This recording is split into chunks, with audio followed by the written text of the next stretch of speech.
চোখে হাসি মুখে তাই জেগে রব যে মোনার নেই দুজনার রাত বলে আমি সাথী হব যে ফাগুনের রাতে। আমাদের একটা প্রোগ্রাম হচ্ছে যেটা সারা বাংলাতে আলোকপাত, বাংলার যারা প্রতিভারা, ক্ষুদে প্রতিভারা, তাদেরকে নিয়ে একটা প্রোগ্রাম। এখান থেকে আজকে 20 জন সিলেকশন হয়েছে। এই 20 জনকে নিয়ে আমরা দূরদর্শনে একটা প্রোগ্রাম করব।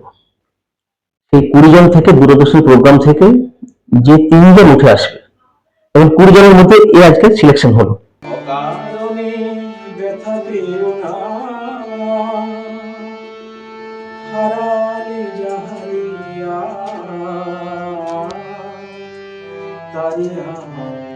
ফিরে যেও না বেদনায় হাসি কোনা।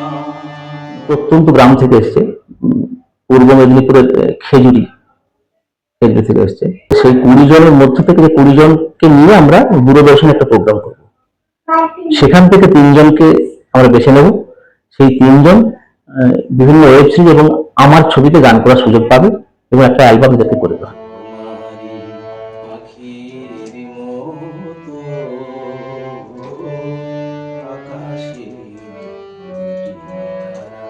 এখানে এসে ভালোই লাগছে। 5 বছর মানিয়ে যায়।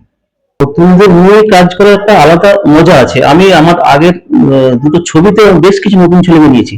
যেমন আমার ছবিতে বক্স আর্টিস্টও থাকে, 10-12 জন বক্স আর্টিস্ট থাকে আমার ছবিতে, এবং নতুন কিছু ছেলেকে নিয়ে আমি চিরকাল নতুনদের তুলি, নতুনরা তো কাজ করছে। আর এরা এখন নতুনরা খুব ভালো ট্যালেন্টেড ছেলে মেয়ে আছে, নতুন একটু কাজে লাগতে পারলে এরা অনেকটা জায়গা করতে পারবে। গ্রামাঞ্চলে অনেক ছেলে মেয়ে আছে যারা সঙ্গীত নিয়ে চর্চা করে, যারা অভিনয় নিয়ে চর্চা করে, কিন্তু তারা সঠিক সুযোগটা পায় না, সুযোগের অভাবে হারিয়ে যায়, সঠিক জায়গাটা পায় না। আমি নতুনদের নিয়ে কাজ করছি, নতুনদের নিয়ে আশাবাদী। তানিশার মতো আরো আছে, তবে তানিশা তাদের মধ্যে অন্যতম। তানিশার খোঁজ পাওয়ার, তানিশা পূর্ব মেদিনীপুরে আর আমি নিজে পূর্ব মেদিনীপুরে।